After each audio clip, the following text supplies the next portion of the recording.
Hindi lang palamuti ang mga guhit sa kalsada tulad ng mga linyang tawiran ng pedestrian. Kung pagmamasdan ang video na ito, tila may ilang hindi nakakaintindi o talagang ayaw lang umintindi.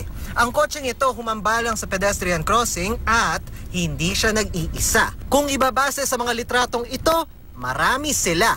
Hindi lang sa pedestrian lane may pasaway malinaw ang paskil. No loading and unloading area pero ang jeep na ito, ginawa pa rin terminal. Isa pa, wala namang paskil na pwede mag-U-turn pero ang motoristang may kuha ng videong ito na biglang nag-U-turn ng isang SUV. Isa pang not following instructions ang AUV na ito. Malinaw ang puting linya pero sige lang sa counterflow. Hindi tuloy makausad ang mga kasalubong niyang nasa tamang lane. Kung meron po kayong makikita nga continuous white line po, white line, ibig sabihin po na no counterflow.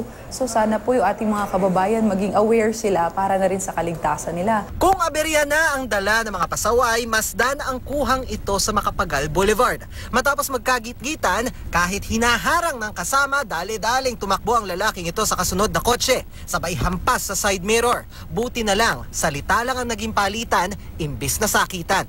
Sana po always remember na ang prioridad natin kapag lumalabas tayo ng bahay natin, share your road, share a road.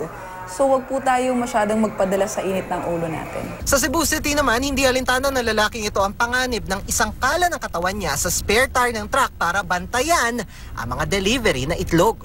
Sa Cebu rin, aakalain mong wala namang nangyayaring kakaiba. Pero pagmasdan ng motorsiklo sa unahang bahagi ng video, bata pala ang nagpapatakbo. Mukhang wala pa atang lisensya yun, ano? So driving without license po is one of the big offenses kung dito mo gagawin sa Metro Manila yan. Dano Tingko, nakatutok, 24 oras.